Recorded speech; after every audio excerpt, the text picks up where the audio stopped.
ایک زمانہ ہوا، ایک کتاب چھپی تھی عرب کا چاند، اور اس کا رائٹر تھا سوامی لکشمن پرساد۔ یہ ایک انڈین رائٹر ہے جس نے حضور کی سیرت پر یہ کتاب لکھی۔ کتاب کیا ہے کہ سطروں میں چراغ رکھے ہوئے ہیں، 200-250 صفحات پہ مشتمل حضور کی سیرت پر اس نے یہ ایک نایاب نگینے کی صورت میں ایک کتاب پیش کی ہے۔ کسی نے سوامی لکشمن پرساد کو کہا کہ تو مسلمانوں کے نبی کی سیرت پر اتنی خوبصورت کتاب لکھی کہ جو پڑھتا ہے اس کا ایمان تازہ ہوتا ہے، اس کتاب کو لکھ کر کے تو خود اس نبی آخر الزمان کا غلام کیوں نہیں بنا؟ تو سنیے جو سوامی نے جواب دیا، وہ ہماری آنکھیں کھول دینے کے لیے کافی ہے۔ اگر نہ سوچیں تو الگ بات ہے۔ کسی زمانے میں ہمارے اس روڈ پہ ایک گاڑی چلتی تھی، اس کے پیچھے لکھا ہوا تھا عقل نہ ہو تو موجہ ہی موجہ، لیکن اگر عقل ہو تو سوچاں ہی سوچاں۔ اگر ہم نہ سوچیں تو الگ بات ہے، لیکن اگر سوچیں تو اس کا جواب اتنا زناٹے دار تماچا ہے کہ صدیوں اس کی کسک نہ جائے۔ کسی نے پوچھا سوامی تو مسلمانوں کے نبی کی سیرت پر اتنی خوبصورت کتاب لکھی ہے، تو خود اس نبی کا غلام کیوں نہیں بن جاتا؟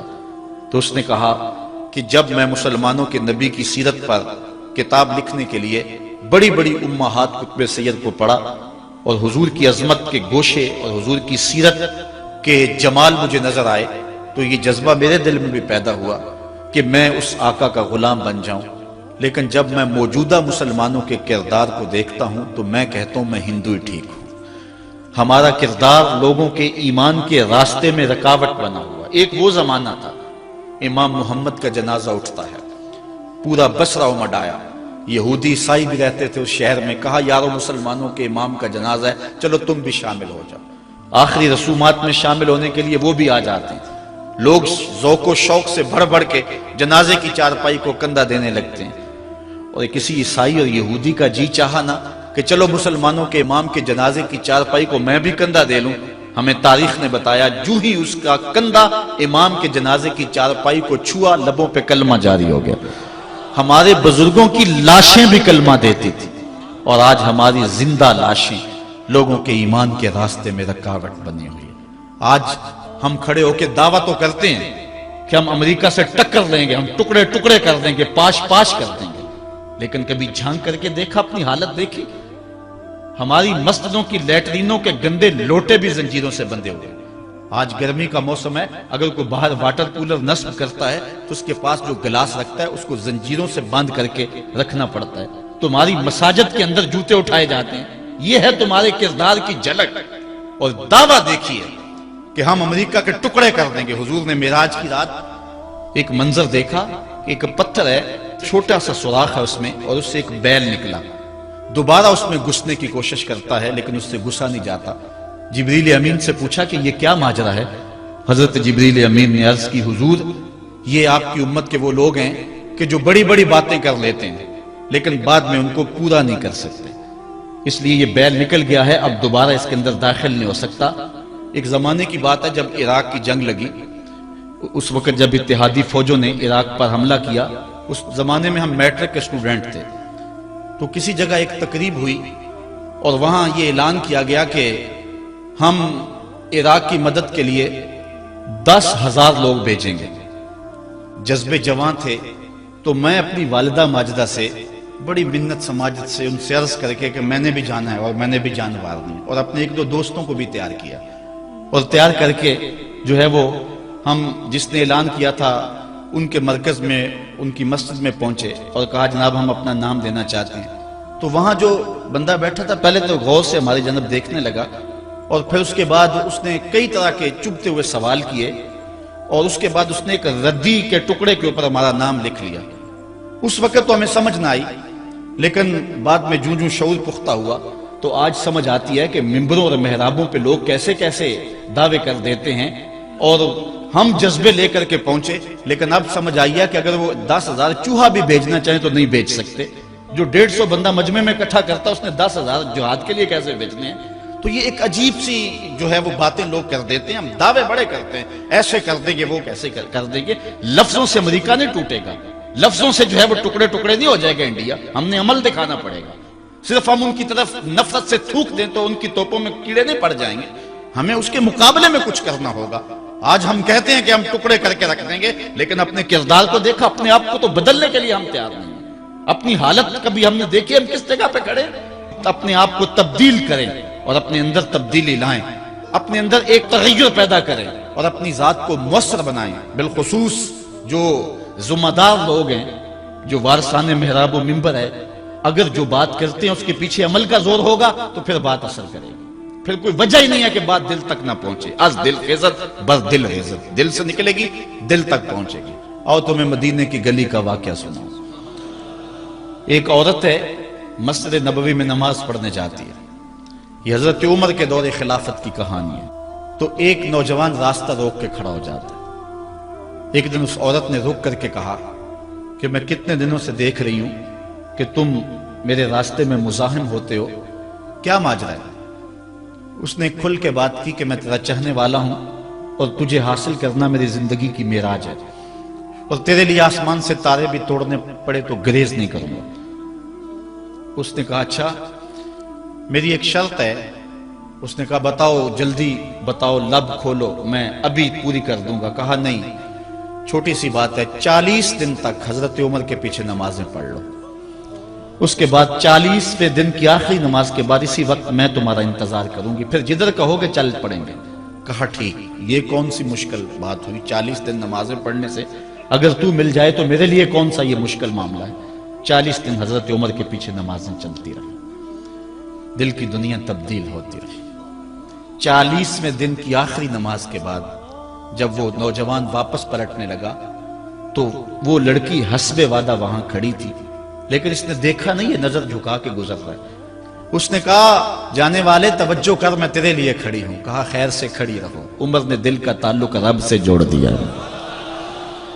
اگر میرے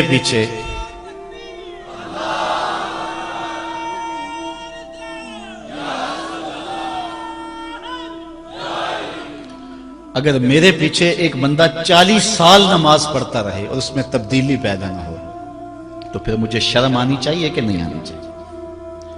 یار یہ تو میں ایک امام کی بات سنائی ہے، آؤ تمہیں دلی کے ایک مانگت کی کہانی سناؤں۔ دلی کی جامع مسجد کی سیڑھیوں پہ ایک مانگنے والا بیٹھا ہوا ہے۔ ایک بہت بڑا انگریز افسر مسجد کی وزٹ کے لیے آیا، اس نے ہاتھ پھیلا دیا، اس نے اپنی جیب سے پرس نکال کر کے چند روپے اس کی جیب میں رکھے، دوبارہ جب پرس ڈالنے لگا تو پرس گر گیا۔ اس مانگنے والے نے وہ پرس اٹھا کے سنبھال لیا۔ خیر کچھ وقت گزرا، 1 سال کے بعد دوبارہ وہی افسر اس مسجد کی زیارت کے لیے، مسجد کو دیکھنے کے لیے، سیر کے لیے دوبارہ آیا تو فقیر نے پہچان لیا کہ یہ وہی ہے۔ اس نے کہا بابو جان ذرا 2 لمحوں کے لیے رکنا۔ کہا کیا ماجرا ہے؟ کہا بس 2 لمحوں کے لیے۔ دوڑ کے گیا، اپنی کٹیا سے وہ پرس نکال کے لے آیا اور اس کے ہاتھ میں کہا کہ پچھلے سال آپ آئے تھے، آپ کا یہ پرس گر گیا تھا آپ کی جیب سے، میں ڈھونڈتا رہا لیکن آپ نہیں مل پائے، میں نے سنبھال کے رکھا تھا کہ شاید دوبارہ کبھی ملیں تو میں ان کو دے دوں گا۔ اس کی آنکھیں پھٹی کی پھٹی رہ گئی۔ اس نے کہا جو ٹگا ٹگا مانگ رہا ہے، اتنا قیمتی پرس اور اس میں اتنی رقم، تو آسودہ زندگی گزار سکتا تھا، تو یہ پرس واپس کیوں کر رہا ہے؟ اس نے کہا مانگنے کی بات اور ہے لیکن یہاں ماجرا اور ہے۔ اس نے کہا کیا ماجرا ہے؟ اس نے کہا کہ اگر تیرا پرس میں سنبھال لیتا، رکھ لیتا، کام آ جاتا، 4 دن کی زندگی عیش سے گزر جاتی، لیکن مسئلہ یہ نہیں ہے، مسئلہ یہ ہے تو عیسائی ہے اور میں حضور کا غلام ہوں۔ کل قیامت کے دن اگر تیرے نبی حضرت عیسیٰ نے میرے نبی کے سامنے شکایت لگا دی کہ آپ کے امتی نے میرے امتی کا پرس چرایا تھا، تو پھر میرے نبی کو تیرے نبی کے سامنے شرمندگی اٹھانی پڑے گی۔ تو میں مانگت ضرور ہوں، بے غیرت نہیں ہوں کہ اپنے نبی کو تیرے نبی کے سامنے شرمندہ کروں۔ یہ تو مانگتوں کی کہانی ہے، آج تو بادشاہ لوٹ رہے ہیں، آج تو پیٹ بھاری نہیں رہے ہیں اور ہم کہتے ہیں ٹکڑے ٹکڑے کر دیں گے، یہ زبانی دعوے ہیں، جمع خرچ ہیں۔ ایسا نہیں ہوگا، آؤ اپنے اندر تبدیلی پیدا کریں۔ ہم اپنی ماضی کی تاریخ پڑھتے ہیں تو حیرت زدہ ہو جاتے ہیں، لوگوں میں کتنی اخلاقی بلندی تھی، آج ہمارے اخلاق لٹ گئے، آج ہمارا کردار نہیں رہا، ہم مدینے کی گلی میں پھر دوبارہ چلتے ہیں۔ حضرت عمر رضی اللہ تعالیٰ عنہ کا دربار لگا ہے، ایک شخص کو پکڑ کر لوگ لے آتے ہیں کہ اس شخص نے ہمارے باپ کو قتل کر دیا۔ حضرت عمر رضی اللہ تعالیٰ عنہ نے پوچھا کیا ماجرا ہے بھائی؟ اس نے کہا جی واقعی میں ان کے باپ کا قاتل ہوں، لیکن میں نے قصداً قتل نہیں کیا۔ ہوا یہ کہ میں ایک مسافر ہوں، جا رہا تھا، راستے کے اندر سبز چراگاہ تھی، میرا اونٹ بھوکا تھا، اس چراگاہ میں داخل ہو گیا۔ اس کے بوڑھے باپ نے پتھر اٹھایا اور میرے اونٹ کو مارا، اس کی آنکھ نکل گئی۔ مجھے بڑا غصہ آیا، میں نے وہی پتھر اٹھا کر اس کے باپ کو دے مارا، لیکن وہ ایسے ٹکانے پہ لگا کہ اس کا باپ فوراً فوت ہو گیا۔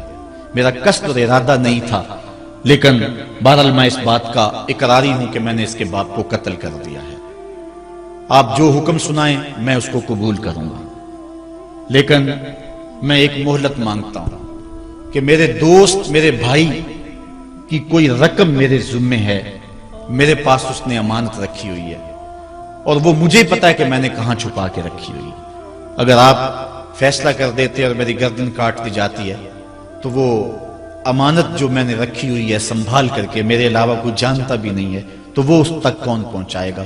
اگر آپ مجھے 3 دن کی مہلت دے دیں تو میں جا کر کے اس کی امانت اس کو واپس کر کے پھر واپس آؤں گا، پھر یہ پھندا پھانسی کا میں اپنے گلے میں ڈلوانے کے لیے تیار ہوں گا۔